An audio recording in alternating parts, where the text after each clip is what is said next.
sa Kinlir, ngayon kasi, magpapanggap tayong noob dito sa loob ng game na to, okay? And hopefully, maniwala si Edu na noob talaga tayo. Tingnan nyo yun guys, so Kinlir ko yung buong base ko neto. At nandito lahat ng brainrots ko ng mga malalakas. Ngayon, hindi kasi alam ni Edu guys na malakas siya tayo sa game na to. Kaya ngayon ipaprank natin siya. At maliban dun guys, gusto ko kasi ngayon makuha yung magagandang brainrot niya, okay? At nandito pala yung tropa natin na si Topo para samahan tayo. Hello Topo. Wets, pingin naman ng brain rot dyan, oh. Wait lang, kalma ka muna, okay? Antayin natin ngayon na pumasok si Edu kasi hindi ako magbibigay ng brain rot sa'yo, boy. Si Edu.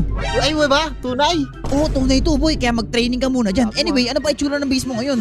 Ayun pa lang, tingnan mo. Okay guys, so ang totoong noob dito at kakasimula pa lang ay si Topo, okay? So kaya ako siya dinala dito kasi para maging decoy siya na para mapaniwala talaga natin si Edu na bago lang tayo sa game na to at kasabay natin si Topo, okay? And sana maniwala siya, okay? At the way natin siya papaniwalaan ngayon, gamit itong mga weights. Kita mo yung weights ni Topo, anong tier na yan, Topo? Tier 2 pa lang, boy. Ito, naka-tier 2 lang si Topo. At ngayon, ang hindi alam ni Edu, mamaya kapag nakuha na natin lahat ng mga brain rot niya, i-reveal ko sa kanya na hindi talaga ako noob dito sa loob ng Kikalaki Block. Kasi kung kiklik natin to, at mag-scroll tayo sa pinakadulo, ayan o, na-unlock natin guys, yung pinakamalakas na weight dito sa weight shop, okay? At mamaya, iso-surprise natin si Edu. Hindi niya pa yun alam, okay? Pero anyway, antayin na lang siguro natin na pumasok si Edu dito sa game na to. At tingnan natin kung ano magiging reaction niya. Ano Topo, ready ka na ba? Ready na. Ayan si Topo guys, ayun, naabutan pa siya ng tsunami.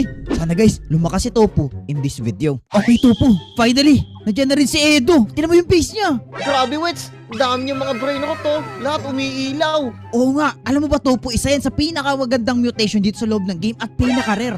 Rainbow mutation, okay? Kaya kung